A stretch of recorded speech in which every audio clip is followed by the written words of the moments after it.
మోకాళ్లలో గుజ్జును పెంచి నొప్పిని తగ్గించి సర్జరీని దూరం చేసే ఫ్రీడమ్ వాక్. ఏలూరులోని సత్రంపాడులో నిన్న జరిగిన దుర్ఘటన అందరికీ తెలిసిందే. రత్నగ్రేస్ అనే మహిళ మీద అతి దారుణంగా, అతి కిరాతకంగా కత్తితో దాడి చేసిన సంఘటన తీవ్ర సంచలనం అయితే కలిగించింది.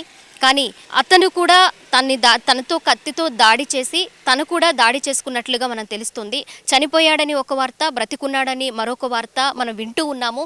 మొత్తానికైతే బాధిత మహిళ ఇక్కడికి వాళ్ళ ఇంటి దగ్గరకైతే మనం వచ్చాము. వాళ్ళ పేరెంట్స్ అయితే మాట్లాడలేని పరిస్థితి.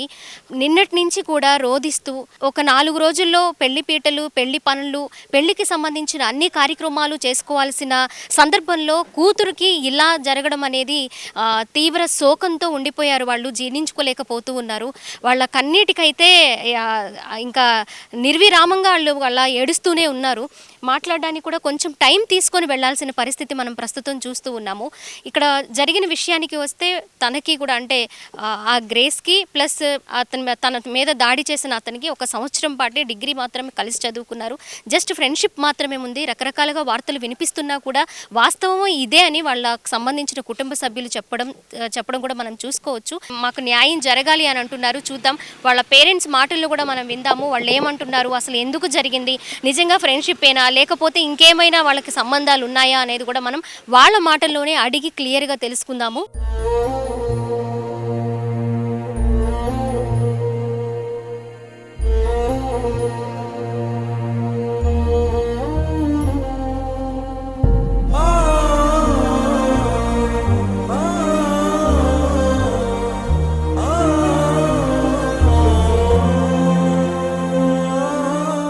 రత్నగ్రేస్ వాళ్ళ పేరెంట్స్ దగ్గర ఉన్నాను. మనకి జరిగిన సంఘటన గురించి తెలుసు. వాళ్ళ పేరెంట్స్ అసలు ఏమంటున్నారు, వాళ్ళకి ఏమైనా ముందుగా విషయం ఏమైనా తెలుసా, కొంతవరకు వాళ్ళు వీళ్ళు చెప్పిన దాన్ని బట్టి అందరికీ తెలిసినా కూడా వాళ్ళ పేరెంట్స్ మాటల్లో మనం తెలుసుకునే ప్రయత్నం చేద్దాం. అమ్మ చెప్పండి, ముందుగా అసలు మీకైతే నేను చాలా ధైర్యం చెప్పాలి. అసలు ఏం జరిగింది, మీ అమ్మాయి మీకు ఎప్పుడన్నా అతని గురించి చెప్పడం కానీ, తను ఇబ్బంది పడుతుందని కానీ ఎప్పుడైనా మీతో షేర్ చేసుకుందా? చెప్పిందండి. చెప్తే అబ్బాయిని పిలిపించి మేము మాట్లాడామండి. మేము ఈ జోలికి మీ పాప జోలికి రానని చెప్పాడండి. చెప్పిన తర్వాత అబ్బాయి ఆడమ్మకు కూడా ఫోన్ చేసి చెప్పాము. తర్వాత ఇక అబ్బాయి 10 నెలలు బట్టి అసలు అబ్బాయి ఊసు మాకు, మా ఊసు అబ్బాయికి లేదండి. మా పాప ఉద్యోగం డిగ్రీ అయిపోయింది, ఉద్యోగం చేసుకుంటుంది. ఇంతలో మ్యారేజ్ చేసుకుంటున్నామండి. మేము నిశ్చితార్థమైంది. నిశ్చితార్థమైన 2వ రోజున మా పాపను ఎట్లా చంపేసాడండి వచ్చి. అదేనండి ఇక జరిగింది. మాకు అది జరుగుద్దని కూడా మాకు ఊహ లేదండి. మా పాపలు లేవంటే మేమే తీసుకొచ్చుకునేవాళ్ళం అండి, బయటికి రాకోకుండాను. అట్లా చేస్తాడని మేము అనుకోలేదు. మరి ఏం జరిగిందో తెలియదు, కానీ మాకు న్యాయం జరగాలి. అది ఇప్పుడు తన బతికున్నాడు, మరి మా పాప చనిపోయింది, మరి మాకు న్యాయం కావాలి కదా. మా పాప చనిపోయినాడు, తను కూడా చనిపోవాలి కదా. ప్రేమిస్తే చంపేస్తారా, ఇంటికి వచ్చి అడగాలి కదా. మమ్మల్ని అడిగి నేను ప్రేమించాను, నాకు ఇచ్చి చేయండి అని అడగాలి కదా. అడగకోకుండా మంచితనంగా పాప స్నేహంతో తీసుకెళ్ళి బయటకు చంపేస్తారా? మాకు న్యాయం జరగాలి గట్టిగా. ఎప్పుడైనా అలా స్నేహంతో బయటకు వెళ్ళడం కానీ జరిగింది అంతకుముందు? బాగుంటే ఎప్పుడు వెళ్ళలేదండి. సుమారు ఎన్ని గంటలకు జరిగి ఉండొచ్చండి? మీకు సమాచారం ఎప్పుడు అందింది? మాకు 1:30కు వచ్చిందండి. మాకు 1:30కు అది తెలిసింది. పోలీస్ ఫోన్ చేస్తే ఎస్ఐ గారు ఫోన్ చేసి అటాక్ జరిగిందమ్మా మీ పాప మీద, మీరు రండి అని అంటే మేమేమైనా బైక్ తోలదు కదా పాప, మధ్యాహ్నం లంచ్కి వచ్చేటప్పుడు ఏమైనా జరిగింది ఏమని గబగబా కారు వేసుకుని వెళ్ళామండి. మేము తీరా చూస్తే ఇట్లా జరిగిందండి. బిడ్డను చంపేసేసారు.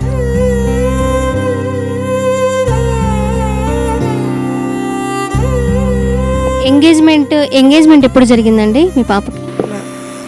ఆదివారం 26వ తారీఖున జరిగిందండి పాపకు ఎంగేజ్మెంట్ జరిగిందండి. మేము పెళ్లి పనుల మీద ఉన్నాము, ఈ లోపు జరిగిందండి. పాప పెళ్లి కూడా పెట్టుకున్నాం.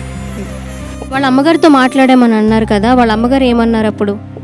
మీ పాప మీరు మ్యారేజ్ చేసుకోండి అన్నారండి. ఎప్పుడోనండి అది జరిగిపోయింది, చాలా కిందట జరిగిపోయింది. అసలు వాళ్ళకి మనకు సంబంధాలు లేవు, రాము మా అబ్బాయి మీ ఇంటికి రాడు, మీ అమ్మాయి జోలికి రాడు అని చెప్పిందండి వాళ్ళ అమ్మగారు. సర్లేగమ్మ మంచిది, మీ క్యాస్ట్ వేరు మా క్యాస్ట్ వేరు అని అందండి అమ్మ అక్కడికి. అవునండి, మీ అబ్బాయికి ఉద్యోగం లేదు, క్యాస్ట్ వేరు, అయినా మీ అబ్బాయికి అనేకమైన వ్యసనాలు ఉండయి, మేము ఇయ్యం మా పాపని అంటే, మా పాపని అడిగితే నేను చేసుకోనమ్మా, నాకు ఇష్టం లేదు, మేము ఫ్రెండ్స్మే కానీ అని చెప్పిందండి. అంతేనండి. చిన్నతనం నుంచి మా పాపని మేము ఎంత అల్లారు ముద్దుగా పెంచుకున్నామమ్మా. మంచిగా చదువుకుంటుంది పాప. ఆ రకంగానే చదివించాం. చదువుతూ ఉండగా మరి ఇప్పుడు ఆ అమ్మాయి 10th క్లాస్లో మంచి మార్కులు తెచ్చుకుంది, మంచిగా ముందుకెళ్ళింది. తర్వాత ఇంటర్మీడియట్లో కూడా బాగా చదువుకుంది. డిగ్రీకి వచ్చేటప్పటికల్లా డిగ్రీలో కూడా మంచి మార్కులు తెచ్చుకుంటుంది. అందరితో కూడా మంచిగా మరి లెక్చరర్స్తో కానీ అందరితో కూడా మంచి పేరు తెచ్చుకుంది. కాలేజీలో మంచి యాక్టివ్గా ఉంటుంది, హుషారుగా ఉంటుంది, మంచి యాంకర్ లాగా మరి మాట్లాడుతుంది. మాట అంటే మంచిగా ఉంటుంది అనమాట. మాట యాంకర్ లాగా అంటే టీచర్స్ అనేవాళ్ళు, నీ మాట బాగుంటుందమ్మా, నువ్వు ఒక యాంకర్గా వెళ్ళొచ్చు అనేవాళ్ళు. అంత మాట అంత స్పీడ్గా మంచిగా మాట్లాడుతుంది. అట్లా జరిగితే ఉంటే మరి ఇతను 2 సంవత్సరాల క్రితం వచ్చాడు, భీమవరం నుంచి వచ్చాడండి ఇతను. ఆ డిగ్రీలో వచ్చినాక మామూలుగా కో ఎడ్యుకేషన్ కాబట్టి అందరూ కలిసిమెలిసి ఉంటున్నారు. ఇతను కూడా అందరితో కలిసిమెలిసి ఉన్నాడు. తర్వాత మరి కొన్నాళ్ళకి నేను ప్రేమిస్తున్నాను, నన్ను మ్యారేజ్ చేసుకుని అడిగాడు. అయితే నేను చేసుకున్నాయా, మరి మా తల్లిదండ్రులు ఏ సంబంధం కుదిరితే ఆ సంబంధం చేసుకుంటాను నేను, అంతేగాని ఆల్రెడీ నువ్వు చెప్పిన మాట ఇంకోటి చెప్పమంటే నేనైనా ఎన్నో అని చెప్పింది.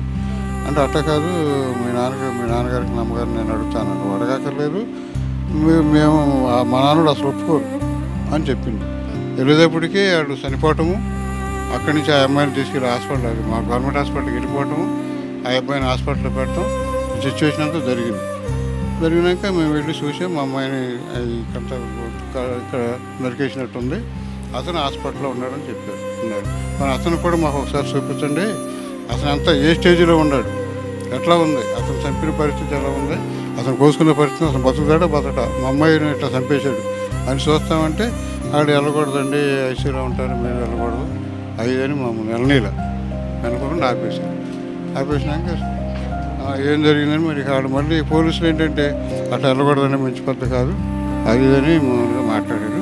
సరే మేము కూడా మరి ఏంటి సార్ మరి అతని పరిస్థితి ఏంటి మరి తెలుసుకోవాలి కంటే ఏమి లేదు, అతను కూడా చనిపోతాడు, 99% చనిపోతాడు, 1% ఏదో అదృష్టం బతాడు. అతను కూడా ఇక్కడ కోసుకున్నాడు, నరాలని కట్ అయిపోయినాయి అన్నారు. సరేని ఇక వాళ్ళు అడిగిన దానికి మేము కాగితాన్ని పూర్తి చేసి ఏదైనప్పుడు కూడా ఏమండి మాకు న్యాయం చేయండి, మీరు ఇలాంటి సన్నివేశాలు ఇప్పుడు కూడా జరగకూడదే కాదు. ఏది కూడా ఏ పిల్లలైనా సరే, మా పిల్లలే కాదు, ఏ పిల్లలు ఆడపిల్లలైనా సరే అది మంచి పద్ధతి కాదు. మగపిల్లలు ఇష్టమైనట్టు చేస్తున్నారు, ఎక్కడనే కాదు ఎక్కడెక్కడ చూస్తున్నాం, టీవీలో చూస్తున్నాం, కానీ కనీసం ఇప్పుడు మా ఇంట్లోనే జరిగింది, నా బిడ్డకే జరిగింది. కాబట్టి మీరు తగిన విధంగా మరి మీరు న్యాయం చేయండి అని చెప్పి అక్కడ కాగితాలన్నీ రాయమంటారు. అన్నీ పూర్తి చేసేసారు, అన్నీ అయిపోయింది. అమ్మ ఈరోజు మరి ఆమెను మరి పోస్ట్ మార్టం చేసి తీసుకొచ్చారు. కానీ మేము ఆఖరి పిల్ల 22 సంవత్సరాలు పెళ్లి కుదిరింది, ఎంతో సంతోషంగా చేసుకుందామని మేము చేస్తే ఈ రకంగా జరిగింది. కాబట్టి ఇది ఎంతవరకు న్యాయమో మీరే టీవీలో ఆలోచించి మాకు తగిన న్యాయం చేయమని కోరుకుంటున్నాం. రత్నగ్రేస్ వాళ్ళ అమ్మ నాన్నగారితో మనం ఇప్పుడు మాట్లాడాము. అసలు ఎలాంటి ప్రేమ వ్యవహారం అనేదే వాళ్ళ మధ్యన జరగలేదు, కేవలం స్వచ్ఛమైన స్నేహం మాత్రమే ఉంది. ప్రేమించాలని తను మాత్రమే వెంటపడ్డాడు, దాన్ని నిరాకరించడంతోనే కక్ష పెంచుకోవడము చివరికి ఈ పరిస్థితికి తీసుకురావడం జరిగిందని వాళ్ళిద్దరూ అయితే చెప్పడం జరిగింది. ఆ అమ్మాయి ఎప్పటి నుంచో కుటుంబ సభ్యులకి చెప్పినప్పుడు అతన్ని 2-3 సార్లు పిలిపించి మందలించడము, అలాగే వాళ్ళ అమ్మగారితో కూడా మాట్లాడడం జరిగిందని వాళ్ళ పేరెంట్స్ చెప్తూ ఉన్నారు. మొత్తానికైతే ఇలాంటి సంఘటన జరగడము, ఇలాంటి అన్యాయంగా ఒక అమ్మాయి మీద దాడి చేయడం అనేది కరెక్ట్ కాదు. మాకు కూతురిని కోల్పోయిన శోకం ఎవరు తీరుస్తారు అని కూడా వాళ్ళు వాదిస్తూ ఉన్నారు, బాధపడుతూ ఉన్నారు, మాకు న్యాయం జరగాలని అడుగుతూ ఉన్నారు. ఇంకొక వాదన ఏంటంటే వాళ్ళ బ్రదర్ మాట్లాడిన విషయానికి ఏంటంటే అలా నడి రోడ్డు మీద ఒక అమ్మాయిని చంపేసినప్పుడు అతన్ని తీసుకెళ్ళి ట్రీట్మెంట్ అందించడం ఏంటి, మాకు న్యాయం జరగాలి కదా అని అడుగుతూ ఉన్నారు. మరి పోలీసులు ఏమైనా ఎవరు రాలేదని, లేకపోతే ఇంకా అధికారులు ఎవరైనా రాలేదని, మాకు న్యాయం జరగలేదని కూడా చెప్తూ ఉన్నారు. మరి చూడాలి ఆ సిచ్యువేషన్ ఎక్కడి వరకు వెళుతుంది, నిజంగా అతను చనిపోయాడా లేదా బ్రతికే ఉన్నాడా అనేది మనకి పూర్తిగా అయితే తెలియని పరిస్థితి. ఒక వార్త చనిపోయాడు అని, ఇంకొక వార్త ఇంకొక సమాచారం బ్రతికున్నాడు అని, ఇలా రకరకాలుగా వినిపిస్తున్న సందర్భాన్ని మనం ప్రస్తుతం చూసుకోవచ్చు. ప్రస్తుతం అయితే ఏలూరులో ప్రజెంట్ సిచ్యువేషన్ ఇలా ఉంది. ఇలాంటి సంఘటన మరి ఏ ఆడపిల్లకి జరగకుండా అధికారులు కానివ్వండి, ప్రభుత్వం కానివ్వండి తగిన చర్యలు అయితే తీసుకోవాలి. మగవారిలో మార్పు రావాలి, మగవారిలో అంటే ఇలాంటి క్రూరంగా ఇలాంటి మైండ్ సెట్ ఉన్న వాళ్ళది మారాలి, ముందుగానే మేల్కోవాలి. దాడి జరిగిన తర్వాత రావడము, మనుషులను కోల్పోయిన తర్వాత ఏదో రకంగా న్యాయం చేస్తామని భరోసాలు ఇవ్వడమే కాకుండా తగిన న్యాయము, తగిన భరోసా, చట్టాల్లో మార్పులు ఎన్ని జరిగినా కూడా జరగాల్సినవి అన్ని ఘోరాలు జరిగిపోతూ ఉన్నాయని బాధపడుతూ ఉన్నారు. వీటిలో ఖచ్చితంగా మార్పు రావాలని బాధిత కుటుంబ సభ్యులైతే కోరుకుంటూ ఉన్నారు. కెమెరా పర్సన్ కృష్ణతో స్వాతి, సుమన్ టీవీ, ఏలూరు నుంచి.